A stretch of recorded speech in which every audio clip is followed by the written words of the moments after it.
Sonamura NC নগরের প্রবাসী স্ত্রী রুবিনা আক্তারের উপর অ্যাসিড হামলার ঘটনার এবার নতুন মোড় সামনে এলো। পুরনো একটি অপহরণ মামলাকে ধামাচাপা দিয়ে শেষ করতে না পেরে অবশেষে নিরপরাধ তিন ভাই সুমন মিয়া, রুবেল হোসেন এবং ছোট ভাইয়ের উপর অ্যাসিড হামলার মতন একটি ভয়ঙ্কর মামলায় ফাঁসানোর চেষ্টা প্রবাসী স্ত্রী রুবিনা আক্তার এবং তার প্রেমিক ভাগ্নে হুমায়ুন কবিরের। ঘটনার বিবরণে জানা যায়, গত 18/9/2024 তারিখে বাসপুকুর বাজার থেকে স্কুলে যাওয়ার সময় অ্যাসিড মামলায় যুক্ত থাকা যে তিন অভিযুক্তের কথা বলা হয়েছে, তাদের মধ্যে ছোট ভাইয়ের মেয়েকে রুবিনা আক্তার এবং হুমায়ুন কবির একটি গাড়িতে করে অপহরণ করে নিয়ে যায়।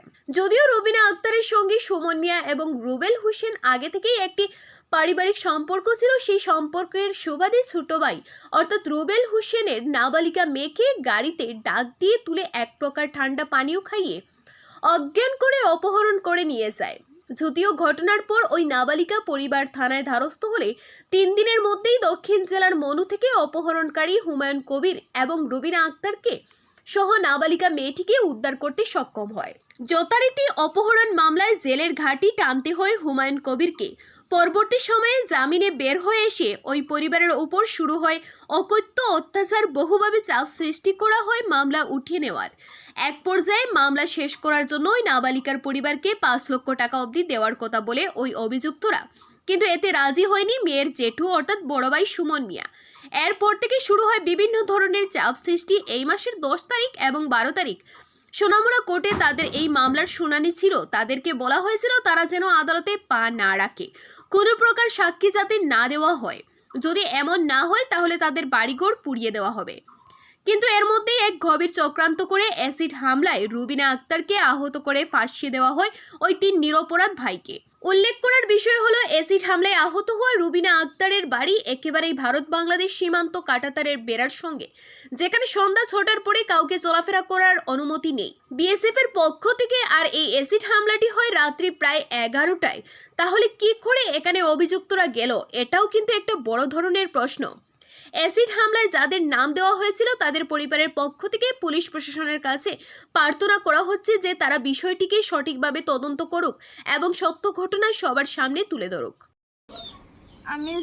আমি স্কুল যাওয়ার সময় আমার বাবুর সাথে যখন স্কুল সামনে যাইতাম নাকি, তখন রুবিনা আক্তার আমাদের ডাক দিছে। ডাক দেওয়ার পরে আমি গেছি গাড়ির সামনে, যাওয়ার পরে দেখি হুমায়ুন কবিরও আছে। তারপরে আমি আমাদের ডাক দিছে, যাওয়ানোর পরে আতো থেকে গাড়ি তুলে দিছে, তারপরে জুসের বোতল দিছে, ওইটা খাইতাম। তারপরে খাওয়ানোর পরে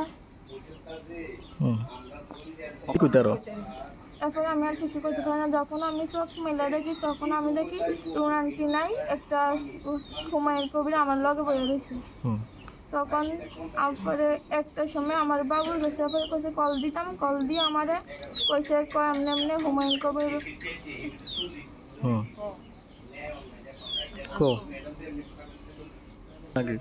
তো আমাদের পরে হুমায়ুন কবির কইছে এমনি এমনি তোমাদের